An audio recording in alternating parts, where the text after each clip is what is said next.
The chandeliers glowed like captured stars, casting golden light across the grand ballroom of the Royal Crest Hotel. Tonight wasn't just another evening. It was the event of the season. Politicians, CEOs, foreign investors, and media elites gathered under one roof. Waiters moved like shadows, carrying trays of champagne and delicacies, while the air buzzed with hushed conversations about billion-dollar deals and upcoming alliances. At the center of it all, one man commanded the room, Alexander Kane, a billionaire tycoon whose reputation was as sharp as his tailored suit. His empire stretched across continents, and his arrogance stretched even further. Every step he took echoed with entitlement. Every glance demanded attention.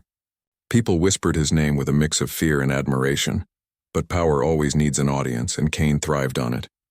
Tonight, his booming laughter rose above the symphony music, drawing eyes and flattering smiles from those eager to stay in his good graces.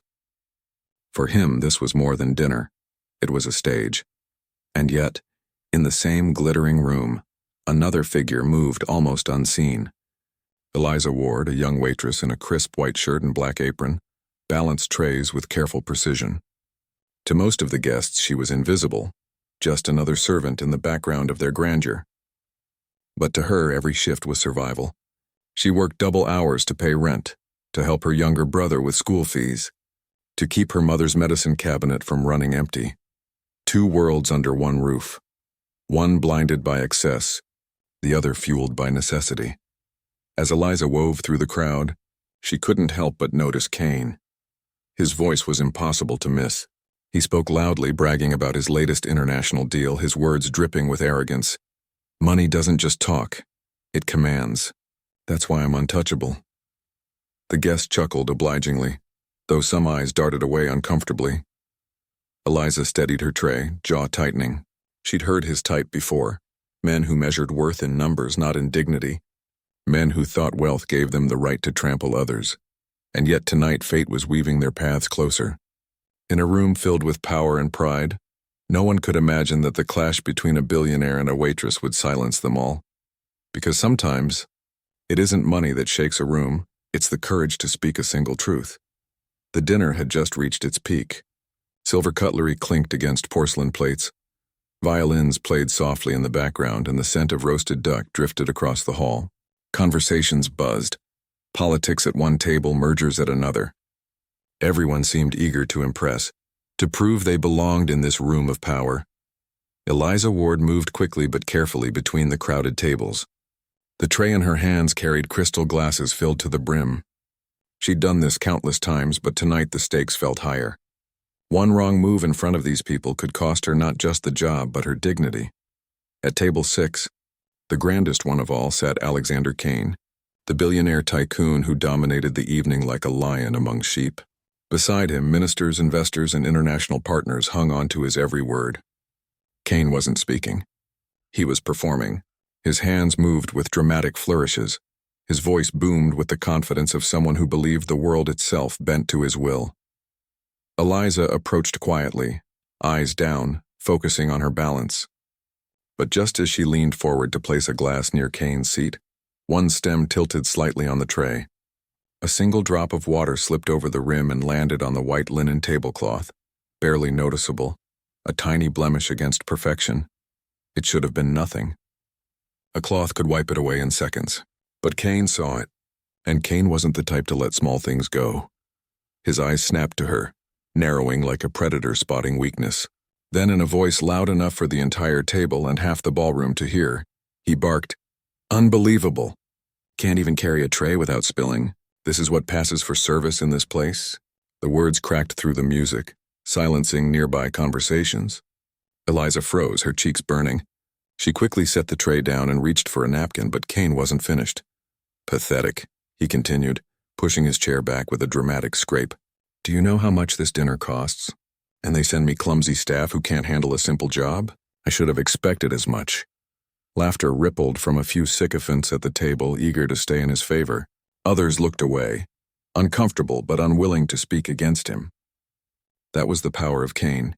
His money bought silence as easily as it bought applause. Eliza's hands trembled as she dabbed at the spot on the tablecloth. Every fiber of her being wanted to shrink away, to disappear into the shadows. For 4 months she had endured insults like these, small, sharp cuts that reminded her of her place in this gilded world. But something about tonight was different. The room's eyes were on her, and she could feel the heat of humiliation spreading across her chest. Kane leaned closer, his voice dropping but still sharp enough for others to hear. People like you don't belong in rooms like this. Just a pretty face, useful for carrying drinks. Nothing more. Eliza's breath caught in her throat. She forced herself to keep her eyes lowered, but inside something shifted. She thought of her brother, studying late at night by candlelight because she worked extra shifts to pay for his books. She thought of her mother, coughing softly in the next room, her medicine bottles always running low. She thought of all the times she had bitten her tongue, swallowing her pride just to keep food on the table. And in that moment, the humiliation began to transform, not into shame, but into resolve. Around the table, whispers began. Some guests shook their heads at Kane's cruelty. Others leaned in to watch, sensing that something in the air was about to break. Eliza straightened slowly, setting the napkin aside. She didn't speak, not yet. But deep inside she knew this night would not end with her silent, because sometimes the loudest insult is only the spark before the fire. The sting of Kane's insult still clung to the air like smoke after a spark. The violins in the corner tried to fill the silence, but even their notes sounded uneasy, trembling between melodies. Eliza steadied her tray, her hands no longer shaking. She bowed her head slightly in acknowledgement, as if she had accepted his words. That was what Kane expected, submissive silence. But inside something shifted. She took slow steps back from the table, her posture calm, controlled. Anyone watching closely might have noticed her eyes, sharper now, scanning the faces around Kane's table. She caught the faint flicker of disapproval from one investor, the discomfort in a minister's tightened jaw. Not everyone found Kane's cruelty entertaining. Some had started to question the arrogance beneath his carefully polished mask. Eliza slipped toward the bar, where the staff busied themselves polishing glasses and stacking trays. To them, she was just another waitress returning from another insult. But her mind churned, replaying Kane's words in rhythm with her heartbeat. People like you don't belong in rooms like this. She thought of her brother Daniel again. He had called her earlier that day, his voice urgent over a bad connection. His warning still echoed in her ears. Eliza, Kane's empire isn't as solid as it looks. His ships are running illegal routes. If the truth breaks tonight, billions will burn. Don't trust him no matter what you see. At the time, she had brushed it aside, too focused on surviving her shift. But now, with Kane's venom fresh on her skin, Daniel's words felt like prophecy. Eliza picked up a cloth and wiped the rim of a glass, her movements steady, almost meditative.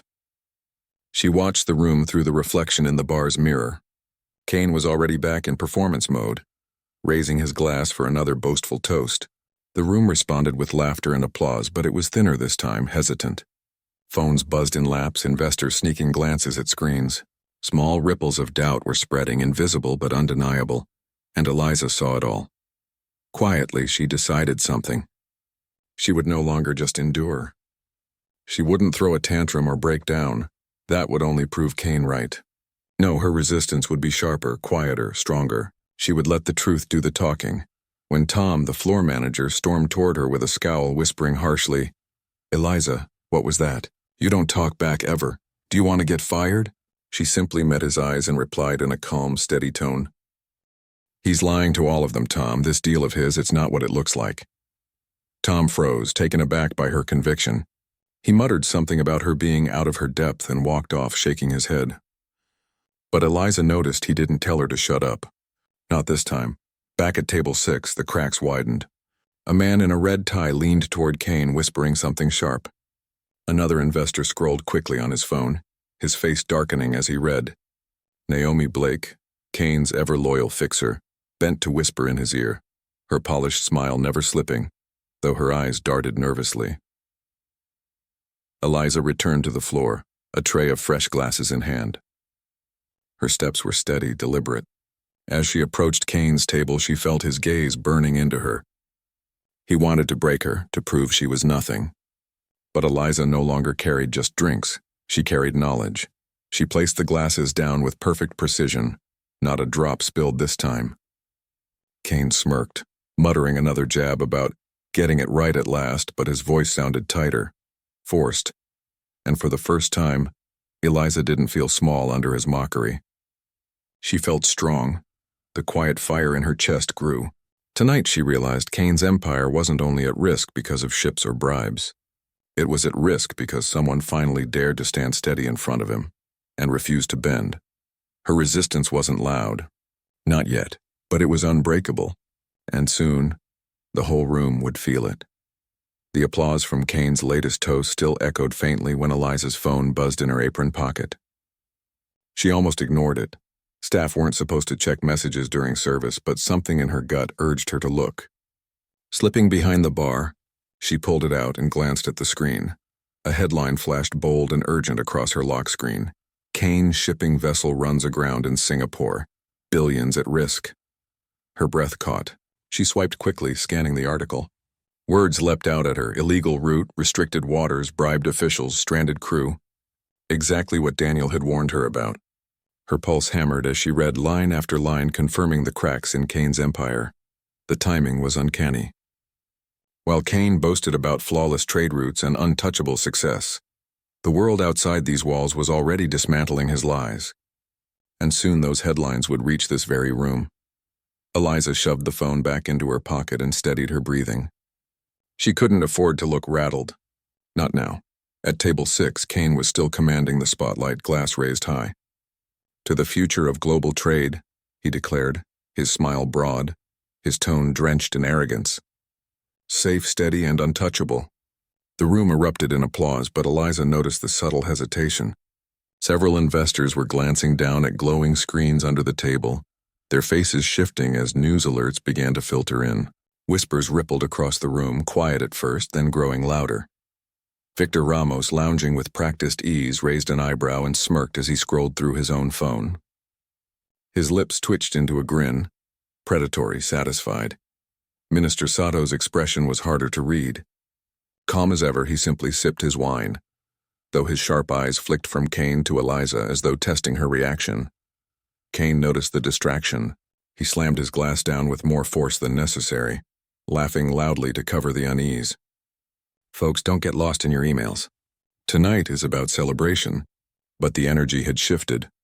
One investor, his phone still in hand, leaned toward the man beside him, whispering urgently. Another frowned, scrolling furiously, his knuckles whitening around the screen. The buzz of notifications spread like a current through the crowd, impossible to ignore, and then came the first public crack. The man in the red tie pushed back his chair, his face flushed with anger. He slapped his phone onto the table, the screen glowing with the breaking headline. Kane, what is this? You sold us on flawless routes, zero risks. But Singapore is plastered with your ship running aground and whispers of bribes. Millions of my firm's money tied to you, and this is what you give us. The entire table fell silent. Kane forced a chuckle, waving dismissively. Overblown. A minor snag. My operations team is already rerouting. But his voice lacked conviction and the room smelled weakness. Another investor, a sharp-dressed woman clutching her phone, cut him off. Minor? Headlines don't scream illegal shortcuts for minor issues.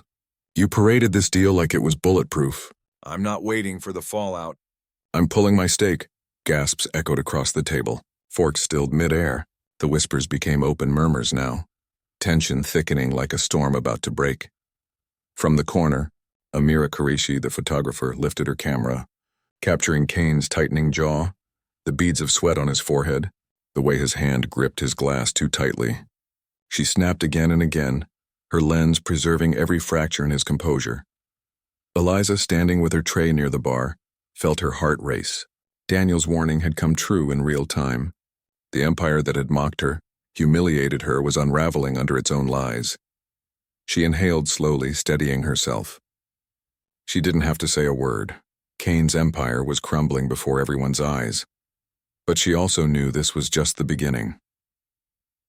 The storm inside the luxury dining hall had reached its breaking point. Investors barked at Kane from every angle. Phones buzzed like angry wasps, and Naomi Blake, his polished PR strategist, darted between voices, trying desperately to calm the uproar.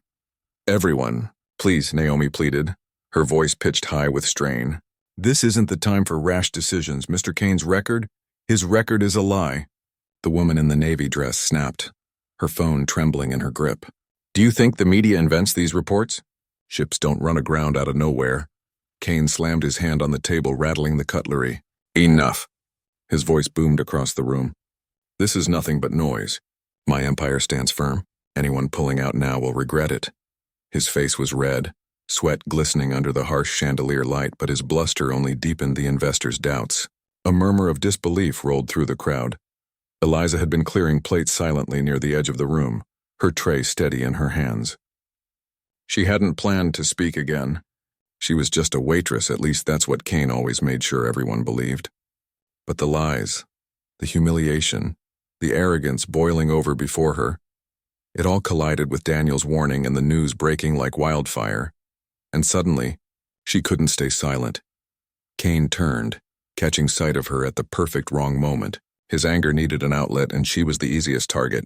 You, he barked, pointing his finger, eyes burning. Can't even carry water without spilling it, and now you stand there gawking. You're part of the problem, incompetence everywhere. Maybe find a job that doesn't require balance, sweetheart. The room stilled. Eyes shifted from Kane to the quiet server he'd just humiliated yet again. Eliza's cheeks burned, but this time she didn't look away. Her voice rang out low but cutting, clear enough to slice through the chaos. If balance matters so much, Mr. Kane, maybe you should check your own. The words hung in the air like a suspended blade. For a heartbeat, no one moved. Forks froze halfway to mouths. The red-tie investor's eyes widened. Naomi's jaw went slack. Even Minister Sato's calm mask cracked with the faintest flicker of interest. Kane's smirk faltered. His mouth opened, but no words came. He had expected fear, apology, retreat. Instead, he'd been hit with precision. One sentence, sharp as steel. Eliza set her tray down on the nearest sideboard, her hands steady now. Her chest rose and fell, but her gaze didn't waver from Kane's. Months of biting her tongue had forged a steel core, and tonight it surfaced. Victor Ramos leaned back, lips curling into a grin, savoring the moment. He whispered to the man beside him. The giant just got cut down by a waitress. The whispers spread like sparks on dry grass. Guests began murmuring, repeating her words under their breath. Check your own balance. Kane tried to laugh it off, his voice tight. Bold words for someone pouring drinks. You think you know anything about business? But the damage was done. Phones buzzed louder, screens lighting up with more headlines. Investors were no longer looking at Kane. They were watching Eliza, the quiet server who had dared to pierce his armor. Minister Sato leaned forward slightly, his calm voice carrying across the table. Perhaps, Mr. Kane, the young lady has a point. Balance is not only about ships, but about truth. Tonight yours seems to be faltering. The weight of the minister's words pressed down harder than any insult. Kane's face tightened, rage bubbling behind his eyes, but for once he had no comeback. Eliza stood her ground, her pulse racing but her spine unbent. She hadn't just defended herself, she had shifted the room, and the empire Kane thought untouchable was cracking wide open. For a moment, silence held the grand dining hall in its grip. The air was heavy, electrified by the waitress's quiet defiance. Kane's face twitched, a mixture of disbelief and fury, but before he could regain his voice, the tide began to turn. The red-tie investor, who had been pacing in agitation earlier, finally slammed his phone down on the table. This isn't noise, Kane, these are facts. 3 tankers halted mid-route, 1 detained for inspection, and your company's shares dropping by the minute. Dropping. You've been playing us for fools. Murmurs exploded around the table as others glanced at their phones. Naomi tried desperately to cut in, her practiced smile stretched thin. Gentlemen, ladies, please, let's not make decisions based on half reports. We should. Victor Ramos's voice sliced clean through hers. Half reports? These numbers are already public. Look around you. Every financial feed is bleeding red. Kane's empire is sinking, and he's still pretending he's steering the ship. A few investors chuckled bitterly at the metaphor, the tension finding cracks for release. But Kane's eyes narrowed at Ramos, venom pooling in his stare. You've wanted this from the start, Ramos. You thrive like a rat when others stumble. Don't think I don't see you salivating.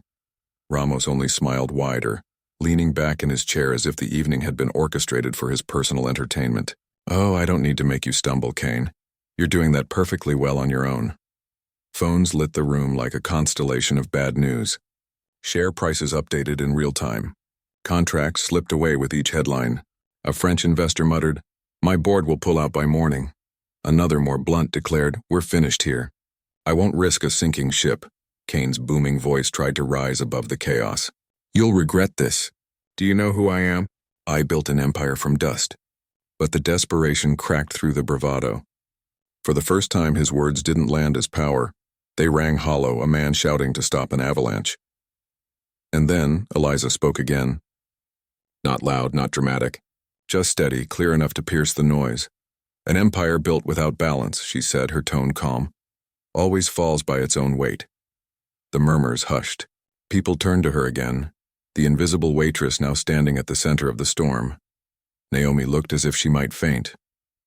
She whispered harshly, "Eliza, please, stay out of this." But the minister, Sato, lifted his glass slightly, his face unreadable. Wisdom can come from unexpected places. Perhaps Mr. Kane should listen. The statement sealed the room's shift. Kane had lost control. He stood alone, sweating under the chandelier's glare while the investors, once orbiting him, now drifted away. One by one, they pocketed their phones, gathered their things, and muttered excuses of withdrawal. The grand hall that had begun as Kane's stage now echoed with his unraveling. Chairs scraped, footsteps retreated, and polite goodbyes were replaced with cold, clipped parting words. Ramos rose slowly, brushing invisible dust from his suit. "Enjoy the silence, Kane. It's the sound of power leaving you." Kane's fists clenched, but no words came. He was choking on the truth, drowning in the collapse that even money couldn't buy his way out of. And in the midst of it all stood Eliza, no longer invisible, no longer just a server. Her single sentence had done what markets and ministers couldn't. It had exposed a man's hollow empire. The hotel dining hall emptied, but the echo of her words remained louder than Kane's shouts, stronger than Ramos's smirk. For the first time in years, Alexander Kane wasn't the man commanding the room. He was the man everyone had left behind. The once grand dining hall was nearly empty now. The glitter of champagne flutes and silver cutlery lay abandoned on the tables, the echoes of retreating footsteps still hanging in the air. What had begun as Kane's triumph had ended in his public undoing. Kane stood frozen, his glass still in hand though the champagne had long gone flat. His jaw was tight, his knuckles white around the stem. He was a man carved in stone, except for the slight tremor that betrayed the storm inside him. Naomi hovered nearby, her phone pressed to her ear, whispering rapid instructions to her crisis team. But even she, polished and loyal as ever, had a look of defeat shadowing her face. She caught his eye once, then turned away. Damage control was her instinct, but deep down she knew this wound was beyond repair. Victor Ramos lingered a little longer, only to savor the sight of Kane's fall. He offered a mocking bow as he left. "Good luck, old friend," he said, the word friend laced with poison. Then he was gone, his laughter faint in the corridor. Minister Sato was the last to leave the table. He rose calmly, adjusting his cufflinks. "Power is not in the deals, Mr. Kane. It is in the trust behind them. Tonight you lost both." His words were quiet, but they landed like a final verdict, and then he too was gone. Kane was left standing in the silence of his own collapse. For years he had been the lion in every room, the man whose voice drowned out doubt, whose wealth commanded loyalty. Now there was nothing. No applause. No laughter. Only silence, and the faint clinking of dishes being cleared by staff. His eyes fell on Eliza. She was across the hall gathering glasses with the same quiet precision she had shown all night. For a moment their gazes locked. Hers was steady, calm, not triumphant, not mocking, just unflinching. It unsettled him more than Ramos's smirk or Sato's cool dismissal. Kane's throat tightened. He wanted to lash out, to reclaim the power slipping from his grip. But the words wouldn't come. For the first time in his life, he felt small. He set the glass down too hard on the table, the sharp crack of crystal against wood startling him. His reflection stared back from the golden surface of the half-empty wine, distorted and broken. Was this what he had become? A man who crushed others to build his empire, only to watch it collapse in one night? His chest rose and fell heavily. Rage and pride battled with something unfamiliar. Shame. Naomi's voice broke through the silence. Richard, we need to leave now. But Kane didn't move. His eyes stayed on Eliza, who continued her work as if the Empire's fall was just another task to sweep away. For the first time in years, Alexander Kane had no script, no armor. Only the hollow echo of a man facing the truth. He was not untouchable. The night air outside the hotel was crisp, carrying the faint hum of the city beyond. Eliza stepped out through the service door, her apron still tied, her hands trembling just slightly as the cool wind kissed her skin. Behind her, the chaos of the dining hall still echoed, but out here, there was peace. She leaned against the wall, closing her eyes for a moment. 4 months of humiliation, of whispered insults, of carrying trays while biting back words. Tonight it had all shifted. She had spoken a single sentence and the world had listened. Her phone buzzed. A message from Daniel lit the screen. "Sis, it's all over the news. You did it. Proud of you." Tears pricked her eyes, but she smiled, clutching the phone to her chest. This wasn't just about Kane. It was about proving that even the overlooked, the underestimated, could carry truth strong enough to shake towers. From the shadows, Minister Sato approached, his posture calm, his tone measured. "You saw what others ignored. That kind of clarity is rare. The world needs voices like yours, unafraid of giants." He pressed a card into her hand, its embossed seal gleaming under the streetlight. "Think about it. You could shape more than just one evening. You could shape the future." Before she could reply, another figure emerged, Amira Keshi, camera hanging from her neck, her eyes alight. "Eliza, that was history in there. People need to hear your story, not just Kane's downfall. You've shown what courage looks like when no one expects it. Let me help you tell it." Eliza exhaled, the weight of the moment settling in. 2 doors had opened, one toward influence, another toward truth. But whichever path she chose, she was no longer the silent waitress dismissed at every turn. The hotel behind her gleamed like a hollow palace, its master broken inside. But out here, under the stars, she felt stronger than ever. She slipped both cards into her pocket, straightened her shoulders, and walked into the night. Kane had shouted. She had answered. And in that single exchange, she had rewritten not just his story, but her own. Her voice, once silenced, now carried power. And the world was finally listening.